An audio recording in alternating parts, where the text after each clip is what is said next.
Hey guys, I'm giving you my the review for My Hero Academia chapter 293, and I'm gonna make this one a quick because obviously I need to go watch Attack on Titan.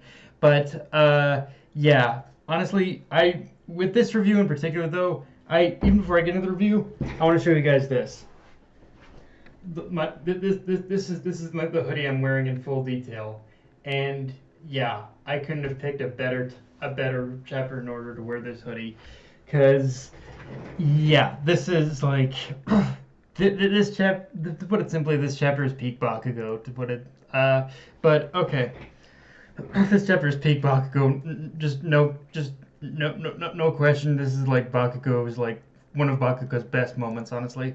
But okay, so right out of the gate, the chapter pretty much confirms what I had already known last chapter, which is that Eri was the one who helped, who pretty much had pretty much helped in order to return Mirio's quirk. And honestly, while I was never really honestly, well, supposedly from what I learned after this chapter, that there were a lot who didn't like Mirio's return, and while I was never really on board with the majority of people who found that his return to be a problem necessarily, if I were to find fault with Miro's return just based off last week's chapter and this chapter, is that Horikoshi does kind of dance around the current level of control that Miro has over his quirk. I mean, he pretty much does pretty much briefly address it in this chapter through Miro's inner monologue, but it's kind of one of those things where the pretty much golden rule of show don't tell applies, and when it came to when it came to addressing the whole thing of Miro's quirk and what's going on with him, there's a little more of the latter than the former in Miro's case, and anything that's shown isn't really conveyed the best. Like, again, I don't have a problem, but just in the way just in the way of from how it's conveyed, that's kind of where the problem more kind of rears its ugly head. I don't have a problem with Mirio's return or the return of his quirk, but it's like I think Horikoshi could have done a little better on the from show and on the from show don't tell department of just showing like what just of what degree he has control over his quirk rather than just telling us. Although there were still, don't get me wrong, there were still moments that showed that as well. Um, of course, that's of course what's going on with Miro is really just a side thing about this chapter, because the bigger thing to talk about, again, as I showed with the hoodie I'm wearing, is basically Bakugo finally revealing his hero name to Best Genius, and the name itself is just so fitting on a number of levels. The first and most obvious one is that it just figures that despite that brand of name being rejected outright countless times, mind you, that Bakugo would still go for something like that, because it's just who Bakugo is as a character. He's not one for subtlety, and definitely not one in order to conform to expectations and norms just because someone disagrees with them or his methods. Bakugo is who he is, and that name, for as fucking front loaded as it is, does reflect who he is as a person and a hero, frankly. Like, personally, I like, honestly, personally, I would have gone for a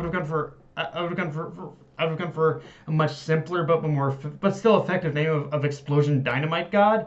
But that's only because I'm not a fan of long-winded names myself. But again, I'm not Bakugo, who clearly is a fan of that long-winded shit. And again, the name is just so perfect. Like, it harkens back to from so much of what's been built up and developed about Bakugo's character up to this point. And the other way that the reveal of his name works is that for as many times as Bakugo might have shown like annoyance towards Best Genius or disagreed with him, the fact that he still revealed such a ridiculous hero name to him without an ounce of shame or regret or anything just shows the level of respect that Bakugo has for him, and it's not just out of nowhere either, because this is something that's been pretty much subtly built on even before this arc with Bakugo's character and how much he cares for Best Genius, and now it's come full circle where with Bakugo sharing his name, but he feels he can fight alongside best genius as equals. I also Mirio is kind of, even though Bakugo had a bit of disagreement on Mirio with this.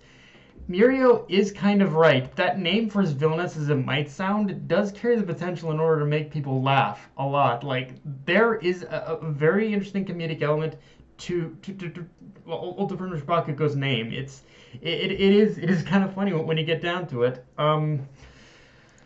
And yeah, let's talk about Izuku, because I don't know how many people feel about it, but I absolutely love how Izuku used how Izuku had used Black Whip in this chapter by mirroring the way that Prince uses her tongue. Like, it's one of those small details that we don't really think about, but it shows. But it's one of those things that really reinforces and shows that the Prince for however many things may change, and however strong, however much stronger Izuku gets, there are some things that are still going to remain the same. They're still going to remain the same, and shows that despite this life or death situation, Izuku up until this point has still remained who he is. He's still that same fanboy that calls upon the knowledge of how others fight in order to adapt to situations as they happen. Like that moment with Izuku in this chapter, that was classic Izuku from like the very beginning of the series, when he would use the skills and techniques the skills and techniques of others in order to fight, and that is again a harken back to that as well. I love little details like that. Also, for as pointless as it is to reason with Toya, with him. I pretty much love Izuku's rebuttal to Toya about Endeavor. I mean, yes, don't get me wrong. There is still a lot there is still a lot Endeavor is going to have to take responsibility for when this is all said and done. But at the same time, Izuku and Shoto, Izuku isn't wrong either. He and Shoto have been watching Endeavor's growth, and he is making a genuine effort to change. While Toya, on the other hand, he is just so consumed by the past and this one image from Endeavor is as just this monster of an individual who just wrecked his life, that he can't see beyond what Endeavor has become in the present. Like, he's haunted by the past. He can't let go of it, no matter how hard he may try. Where I do agree with Toya, though, is that however much the heroes and students fight back, I do believe the villains at this point have succeeded in destroying faith in the very institutions and the very power structure that has existed up until now. Like, it's up to now. Like basically at this point, honestly, just from that one single power move that pretty much Toya had done, it's basically destroyed the trust in heroes, and like trust in heroes are shot to hell, or at best it's crumbling at a very slow rate. So fittingly enough, with from just going with the name of this saga, going forward, like, if you really think about it, the Age of Heroes is dead, and the Age of Villains is only just beginning, which honestly I think is the only route society for even though this society is headed down for very dark times in the future.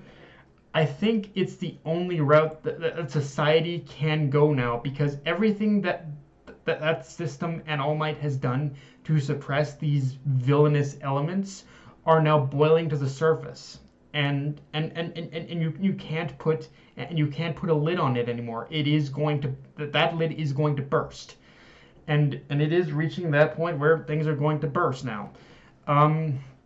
And the funny thing is, this is exactly what Stain had warned about. Society can't exist with false heroes. And now, this new era is actually going to test that society as it existed until now, to find out who are really heroes and who have been doing this to fulfill their own self-interest. And it's the former, and in this case, it's the former, the heroes who generally have heroic ambitions, who will be the ones in order to move forward and actually try and change, who will be able to move forward and try their and do everything they can in order to protect people and to change society and to change society however it needs to adapt in the future. So yeah, I'm just really intrigued by where the series can only go from here right now. But yeah, guys, that's all I got for this review. If you enjoyed the video, like, comment, subscribe. Follow me on Twitter, Facebook, and Crunchyroll. Dead Knight of Enemy, signing off. Later, guys.